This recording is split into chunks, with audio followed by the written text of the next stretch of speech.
السلام علیکم تمام دوستوں کا، تمام اسٹوڈنٹس کا کامل آرٹس آف ڈائگنوسس میں خیر مقدم۔ دوستوں، میں نے کل گزشتہ اپنے لیکچر میں آپ تمام لوگوں کو بتایا تھا کہ triangle is the symbol of diagnosis, اور یہ سارا میں آپ کو پوری ڈیٹیل میں بتا چکا تھا کہ یہ جو دو ٹرائنگل ہیں یہ ڈفرینشیل ڈائگنوسس میں ہوتے ہیں۔ اچھا، اس میں جو تین جو ہے میں نے آپ کو پارٹ بتائے تھے کہ ہم جو ہے ٹرائنگل کے تین پارٹ ہوتے ہیں، ایک تو ہسٹری ہے، اور ایک جو ہے ایگزامینیشن ہے، اور ایک آل لیبس ہیں، لیبز اینڈ یہ ساری چیزیں میں نے آپ کو بتائی تھی۔ تو یہ جو ابھی ہسٹری کا جو ہے وہ چل رہا ہے کہ ہم صرف ہسٹری کو ہم اتنی سمپل سے لیتے ہیں اور ہسٹری کے معنی ہم کچھ اور سمجھتے ہیں۔ تو میں نے لکھا تھا کہ ہسٹری آف دی پیشنٹ کا جو ہے ڈیٹا یا کوائف جو ہے وہ آپ نے لینا ہے، وہ میں نے کل بتا دیا تھا آپ کو گزشتہ ویڈیو میں۔ نیم کس طرح لینا ہے اور لکھنا ہے اس کا، اور کس طرح ڈیٹیل معلوم کرنی ہے۔ اچھا، اس کے بعد جو ہے ہسٹری آف دی ڈیزیز یا ہسٹری آف دی ایلمنٹ میں نے بتایا کہ یہ جو پریزنٹنگ کمپلین ہے، جو چیف کمپلین ہے، اس کی چیف سمٹم ہے، وہ آپ کو وہ پیشنٹ آگے بتاتا ہے۔ ہمیشہ چیف سمٹم ہی بتاتا ہے، وہ پریزنٹنگ کمپلین بتاتا ہے۔ جو اہم جو علامات ہوتی ہیں جو مریض کو ایک ڈاکٹر کے پاس لاتی ہیں دوستوں، وہی جو ہے علامات لے کر مریض آتا ہے، اور وہ پریزنٹنگ کمپلین کہلاتی ہیں۔ اور اس کو ہم جو ہے یہاں میں آپ کو لکھ رہا ہوں، بتاؤں گا آپ کو کہ پریزنٹنگ کمپلین کو ہم لکھتے ہیں CO سے۔ اچھا، پریزنٹنگ کمپلین آپ نے لینی ہے یا چیف کمپلین لینی ہے، اس کو مکمل طور پہ جو مریض بتا رہا ہے اس کے آبزرویشن بھی کرنی ہے، اور مریض کی جو کمپلین ہے، کمپلین جو ہوتی ہیں یا سمٹم جو ہوتی ہیں بنیادی طور پہ اس کو ہم دو حصوں میں تقسیم کر سکتے ہیں۔ دو حصے ہم اس کے بنا لیتے ہیں کمپلین کے یا سمٹم کے۔ ایک ہوتی ہے جو ہے سبجیکٹیو سمٹم، ٹھیک ہے، سبجیکٹیو سمٹم ہوتی ہے، اور ایک ہوتی ہے ہماری آبجیکٹیو سمٹم۔ آبجیکٹیو سمٹم جو ہوتی ہے وہ دیکھی جا سکتی ہے، اسے سائن بھی کہتے ہیں، وہ دیکھی جا سکتی ہے اور اسے سائن بھی کہتے ہیں۔ اور سبجیکٹیو سمٹم وہ ہوتی ہیں جو مریض اپنی بتا رہا ہوتا ہے۔ تو جب وہ مریض اپنی کمپلین بتا رہا ہے، جو اپنی سمٹم بتا رہا ہے، جو بیان کر رہا ہے، وہ سبجیکٹیو سمٹم ہوں گی، اور جو مریض آپ دیکھ رہے ہیں، نوٹ کر رہے ہیں، آبزرو کر رہے ہیں، وہ آبجیکٹیو سمٹم ہوں گی۔ مثال کے طور پہ مریض نے بتایا کہ مجھے فیور ہے، اور فیور اس نے جب آپ کو بتایا کہ اسے فیور ہے، تو اس کا چہرہ جو ہے سرخ ہوا ہے۔ جو چہرہ سرخ ہوا ہے وہ تمتمایا ہوا چہرہ ہوا ہے، جو وہ اس کی سائن ہے یا اس کی آبجیکٹیو سمٹم ہے۔ یہ دونوں سمٹم جو ہیں مریض کی ہمیں نوٹ کرنی ہوتی ہیں، اور بڑی آہستگی سے نوٹ کرنی ہوتی ہیں۔ دوستو، یہ جو ڈائگنوسس کا طریقہ ہے، میں نے ابھی کسی گروپ میں بتایا تھا یا کہا تھا کہ ڈائگنوسس اتنی اسٹرانگ کر لیجئے کہ آپ کو جو ہے مطلب 100% ڈائگنوسس نہ بن سکے تو کم سے کم 99% یا 90+% آپ جو ہے ڈائگنوسس کو اپنے جو ہے تشخیص کو یقینی بنائیں۔ بنیادی طور پہ اگر آپ کیس ٹیکنگ سمجھ لیں گے یا سیکھ لیں گے تو آپ اپنی ڈائگنوسس کو بہترین بنا سکتے ہیں۔ یہ پیٹرن، یہ انداز، یہ میتھڈ یاد رکھیے کہ یہ ٹرائنگل سمبل آف ڈائگنوسس ہے، تو اس کے تین حصے ہیں، جس میں ایک ہسٹری آ گئی، ایگزامینیشن اور لیبز آ گئی۔ تو ہم ہسٹری میں ہمیں کسی لیب کی یا کسی جگہ جانے کی ضرورت نہیں پڑے گی۔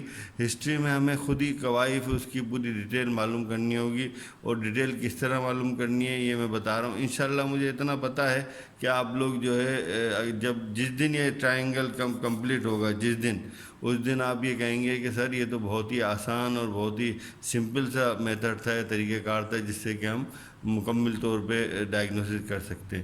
دیکھیے، جب مریض نے اپنی چیف سمٹم بتائیں، وہ سبجیکٹیو سمٹم بتائے گا، آپ آبجیکٹیو سمٹم نوٹ کریں گے۔ اب پریزنٹنگ کمپلین کے حوالے سے میں آپ کو بتا دوں کہ پریزنٹنگ کمپلین کے ساتھ ساتھ ایسوسیٹڈ سمٹم بھی، یہ میں نے سیکنڈ نمبر پہ لکھا ہے، ایسوسیٹڈ سمٹم بھی لیں گے۔ ایسوسیٹڈ سمٹم میں نے لکھا ہے کہ اٹ میں بی ڈائگنوسٹک کلو، یہ ڈائگنوسٹک کلو ہو جاتی ہیں ایسوسیٹڈ سمٹم بعض مرتبہ، بلکہ میں تو سمجھتا ہوں کہ اکثر مرتبہ جو ہے ڈائگنوسٹک کلوز بن جاتی ہیں۔ میں بتانا ہی چاہوں گا کہ جیسے پیشنٹ اگر ہمارے پاس پریزنٹنگ کمپلین میں آتا ہے تو وہ 3 کمپلین لے کر آئے گا، اور یہ بھی نوٹ کر لیجئے ہمیشہ 5 سمٹم جو ہوتی ہیں 5 سمٹمز وہ انف ہوتی ہیں مریض کی ڈائگنوسس کے لیے. 5 سمٹمز جو ہیں وہ انف ہوتی ہیں، کافی ہوتی ہیں وہ ہماری ڈائگنوسس کے لیے یا ہمیں ایک رائٹ وے پہ رائٹ ٹریک پہ جانے کے لیے. لیکن وہ سبجیکٹو سمٹم ہوں گے اور آبجیکٹو سمٹم ہمیں خود نوٹ کرنی ہوں گی. اچھا، پیشنٹ آ کے بتاتا ہے کہ فیور ہے مجھے اور چلنگ ہے اور باڈی ایک ہے. تو اگر آپ مثال کے طور پہ فیور ہے تو فیور کا پیٹرن دیکھیں گے. پیٹرن آف فیور کیا ہے؟ پیٹرن آف فیور ویسے تو 5 ہیں، 6 بھی لوگ کہتے ہیں، لیکن بنیادی طور پہ فیور آف پیٹرن جو ہے وہ 4 ہے.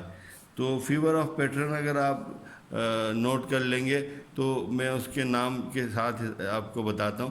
لیکن یہ ذہن میں رکھیے کہ آپ نے پیٹرن آف فیور پوچھنا ہے، اس کے بعد جو ہے چلنگ کا جو ہے وہ گریڈ بھی پوچھنا ہے. چلنگ کا اس نے کہا مجھے سردی لگ رہی ہے، تو سردی میں آپ نے پوچھنا ہے کس حد تک سردی ہے. تو کیا آپ صرف چادر کو اوڑھ کر بہتر ہو جا رہے ہیں یا نہیں. تو یہ آپ کی سیکنڈ کمپلین ہے جو آپ نے پوچھنی ہے کہ وہ اس پیشنٹ کی سیکنڈ کمپلین ہے جس میں آپ نے یہ معلومات کرنی ہے کہ چلنگ جو ہے وہ کس حد تک ہے.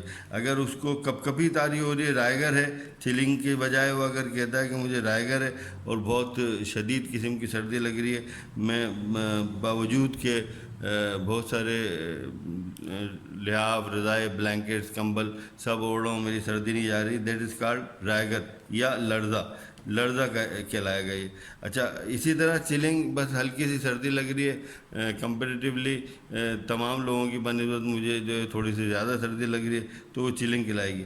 باڈی ایک کو بھی ہم نے پوچھنا ہے کہ باڈی ایک جو ہے وہ کس جگہ پہ کس درجے کا ہے، اور پیٹرن آف ایک بھی پوچھنا ہے کہ دکھن ہے، برننگ ہے یا اسٹنگنگ ہے. یہ ساری چیزیں ہم نے پوچھنی ہیں. بینگ ڈاکٹر جو ہے ہمیں معلومات ہونی چاہیے کہ کس ٹائپ کا درد ہے اور باڈی کے کس حصے میں. اسپیسیفک جو ہے ہم نے پوچھنا ہے کہ یہ باڈی کے کس حصے میں ہیں. تو اگر ہمیں یہ پتہ چل جائے گا کہ باڈی کس حصے میں درد ہے تو ہم ڈائگنوسٹک اپروچ پہ جائیں گے. دیکھیے، ہمیں مریض کی ڈیٹیل معلومات کرنی ہوگی، مریض کو مکمل طور پہ ہمیں جانچنا ہوگا. جب ہم مریض کو مکمل طور پہ جانچ لیں گے تو یہ ہسٹری ابھی ہم نے یہ بتائی ہیں آپ کو، یہ پہلی ہسٹری چل رہی ہے پریزنٹنگ کمپلین کی. پریزنٹنگ کمپلین جو ہے اس کی ابھی میں آپ کو ڈیٹیل بتا رہا ہوں، پھر آپ کو ایسوسیٹڈ کمپلین کے متعلق بتاؤں گا. اگر مثال کے طور پہ ایسوسیٹڈ کمپلین پہ میں آپ کو تھوڑا سا بریف کر دوں معمولی سا. پیٹرن آف فیور کے بعد جو ہے ہمیں اندازہ ہونا چاہیے کہ مریض جو ایسوسیٹڈ کمپلین بتا رہا ہے. مریض fever with chilling with body ache میں آ رہا ہے، تو اگر پیشنٹ کہتا ہے کہ مجھے ساور تھراٹ ہے یعنی گلے میں درد ہے، تو اس کا مطلب یہ ہوا کہ fever with chilling with body ache with sore throat, that's mean pharyngitis. ٹھیک ہے. اچھا، ایک بات میں آپ کو بتا دوں کہ لارنجائٹس میں بھی جو ہے اس قسم کی کیفیت ہوتی ہے، فیرنجائٹس. اچھا، فیرنجائٹس میں اگر پیشنٹ کو آپ دیکھیں تو اس کے جو گلے میں درد محسوس کرے گا وہ، لیکن اگر اسی دورانیے میں اگر پیشنٹ جو ہے یہ بتاتا ہے کہ جی مجھے fever with رائگر with body ache, اور میرے جو ایسوسیٹڈ سمٹم میں اگر وہ یہ بتاتا ہے کہ میرے جو ہے برننگ مکچوریشن ہے. برننگ مکچوریشن میں اگر آپ یہ دیکھیں تو برننگ مکچوریشن میں اگر پیشنٹ آپ دیکھیں گے تو آپ کو یہ محسوس ہوگا کہ پیشنٹ جو کمپلین میں فیور بھی بتا رہا ہے، رائگر یا چلنگ بھی بتا رہا ہے اور باڈی ایک بھی بتا رہا ہے، لیکن اس کے جو ہے پیشاب میں جلن ہے. ٹھیک ہے. جب برننگ مکچوریشن ہوگی اور پیشاب میں جلن ہوگی تو پیشنٹ جو ہے وہ یو ٹی آئی کا شکار ہو سکتا ہے. یو ٹی آئی کا مطلب یہ ہو گیا کہ یورینری ٹریکٹ انفیکشن ہے، جو آپ کے گردوں سے لے کر اور یوریتھرائٹس تک، یعنی یوریتھرا کی انفلیمیشن تک، یوریتھرائٹس تک یو ٹی آئی ہو سکتا ہے. تو ایسوسیٹڈ سمٹم بعض مرتبہ جو ہے ہمیں ڈائگنوسٹک پوائنٹ تک پہنچا دیتی ہیں. اگر پیشنٹ یہ کہتا ہے کہ fever with chilling with body ache اور مجھے جو ہے وہ ڈائریا ہے، یا وہ اگر وہ ڈائریا کی وہ بتاتا ہے یا لوز موشن بتاتا ہے، تو اس کا مطلب یہ ہو گیا کہ لوز موشن ہو یا ڈائریا ہو وہ اس کو انٹرائٹس کی طرف آپ لے جا سکتے ہیں، کیونکہ انٹرائٹس اگر بیسیلری ہوگا یعنی کہ جراثیمی ہوگا تو اس کو fever with chilling with body ache ہوگا، اس کے ساتھ ساتھ اس کو موشن یا لوز موشن یا اسے ڈائریا آپ کہہ سکتے ہیں۔ اچھا، ایک بات یہ ذہن میں رکھیے کہ ایسوسیٹڈ سمٹم جو ہوتی ہیں وہ بڑی امپورٹنٹ ہوتی ہیں، لیکن ہمیں ایسوسیٹڈ سمٹم سے پہلے چیف کمپلین پہ چیف سمٹم پہ بات کرنی ہوگی۔ میں نے یہاں 1 سیکنڈ کا پاز دے کے آپ کو پیٹرن آف فیور جو ہے وہ لکھیں۔ پیٹرن آف فیور جو ہے وہ ایک انٹرمیٹنٹ ہوتا ہے، یہ میں نے لکھا ہے انٹرمیٹنٹ فیور، دوسرا ریمیٹنٹ ہوتا ہے، تیسرا کنٹینیوس ہوتا ہے، چوتھا ریلیپسنگ ہوتا ہے۔ دیکھیں انٹرمیٹنٹ فیور کی بڑی سمپل سی بڑی سادہ سی شناخت ہے کہ یہ جو فیور ہے انٹرمیٹنٹ فیور وہ کتنا ہی زیادہ ہو جائے لیکن وہ نارمل کو ٹچ کرے گا، ٹھیک ہے، نارمل کو لازمی ٹچ کرے گا۔ نارمل ٹیمپریچر جو ہے 37 سینٹی گریڈ آپ سیلسیس رکھ لیں یا آپ جو ہے 98.46 کر لیں، تو یہ فارنہائٹ میں۔ اگر انٹرمیٹنٹ فیور ہوگا تو دن کے اگر 24 گھنٹے ہیں، 24 گھنٹے میں کسی بھی وقت آ کر چاہے وہ 23 گھنٹے نارمل رہے، ٹھیک ہے، اور چاہے وہ 1 گھنٹہ نارمل رہے، لیکن نارمل کو ضرور ٹچ کرے گا۔ یہ انٹرمیٹنٹ فیور کی جو ہے ہمارے پاس نشانی ہے۔ ریمیٹنٹ فیور کچھ ہوتا الگ چیز ہے، کنٹینیوس فیور کچھ الگ چیز ہے، ریلیپسنگ فیور کچھ الگ چیز ہے، لیکن یہ تو آپ کے لیے ٹرمنالوجی ہے کہ intermittent fever, remittent fever, continuous fever, relapsing fever, جیسا کہ نام سے ظاہر ہے، لیکن پیشنٹ یہ تھوڑی بتائے گا کہ I am suffering from intermittent fever, وہ تو آپ کو یہ بتائے گا کہ بخار ہو گیا اور اتنا ٹیمپریچر ہو رہا ہے، جیسے کہ اس نے بتایا کہ 39 ہے یا 40 ہے، یہ بہت زیادہ فیور ہے۔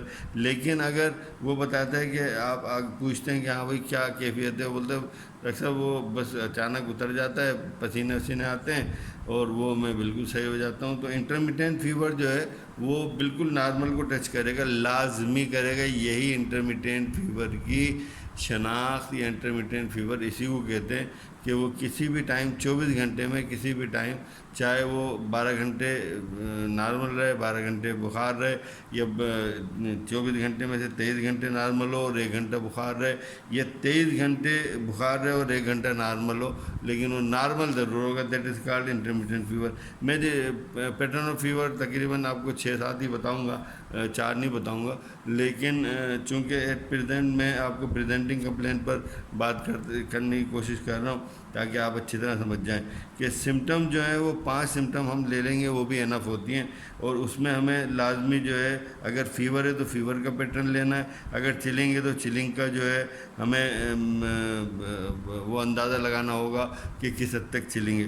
اگر اس کے علاوہ باڈی ایک ہے تو باڈی ایک کس حصے میں اسپیسیفک میں نے لکھا، تو وہ اگر بالفرض ہیڈ ایک کہلاتا ہے کہ مجھے ہیڈ ایک ہے، اور ہیڈ ایک جو ہے وہ کس طرح کا ہیڈ ایک ہے اور ہیڈ ایک کس جگہ پہ ہے، وہ بڑا سمپل سا آپ لوگ سوچیں گے بھائی ہیڈ ایک تو ہیڈ ایک ہی ہوتا ہے، لیکن اگر فرنٹل ہیڈ ایک ہے، فرنٹل ہیڈ ایک ہے تو فرنٹل ہیڈ ایک یعنی پیشانی پر درد ہے، یعنی ماتھے پہ درد ہے، تو وہ یاد رکھیے کہ فرنٹل ہیڈ ایک کہلائے گا۔ اگر فیور ہے اور انٹرمیٹنٹ نہیں ہے، کنٹینیوس فیور ہے یا ریمیٹنٹ فیور ہے، تو وہ اگر اس کے ساتھ اس کو ہیڈ ایک ہوتا ہے، فرنٹل ہیڈ ایک ہوتا ہے اور باڈی ایک ہوتا ہے، تو اس باڈی ایک میں اس کی ہم 2-3 سائن ہیں، وہ سائن چیک کریں گے۔ تو فرنٹل ہیڈ ایک جو ایکچوئل زیادہ تر جو ہوتا ہے وہ ٹائیفائڈ فیور میں ہوتا ہے، لیکن ٹائیفائڈ فیور میں انٹرمیٹنٹ فیور نہیں ہوگا۔ تو اسی طرح ملیریا جو ہے انٹرمیٹنٹ فیور میں ہوتا ہے، تو ملیریا میں عمومی طور پہ ہیڈ ایک اتنا نہیں ہوتا ہے ایز کمپیئر ٹو ہمارے جو لور باڈی پارٹس ہیں، جیسے کہ ہڈیوں میں درد ہونا یا ہماری جو ہے ایکسٹریمٹیز میں درد ہونا یا ہمارے لور لمبس میں درد ہونا، یہ کامن دیکھا گیا۔ یہ جو ہے انٹرمیٹنٹ فیور جو اگر ملیریا میں ہوگا تو ملیریا میں اس طرح کا درد دیکھا گیا ہے۔ تو درد جو ہے وہ ہمیں پوچھنا ہوگا باڈی ایک کس قسم کا ہے اور کہاں پہ ہے۔ اسی طرح میں نے آپ کو بتایا کہ ایسوسیٹڈ سمٹم میں اگر وہ مریض بتاتا ہے کہ ساور تھراٹ ہے تو فیرنجائٹس ہو گیا، اور اگر وہ بولتا ہے کہ مجھے برننگ مکچوریشن ہے تو وہ جو ہے یو ٹی آئی کو انڈیکیٹ کرتا ہے. یہ تو اسی طرح اگر وہ میں نے آپ کو بتا دیا کہ یہ ساری اس طرح کی سمٹم ہوتی ہیں. سمٹم جو ہیں وہ چیف کمپلینٹ کے علاوہ ہمیں جو ہے ایسوسیٹڈ سمٹم پر بھی بڑا غور کرنا پڑے گا. اگر پیشنٹ کو صرف نوزیا ہے تو کچھ اور وجہ ہو سکتی ہے. ہم یہ ان فیوچر آپ کو بتائیں گے دیگر جو وہ ہوں گے ہمارے لیکچر.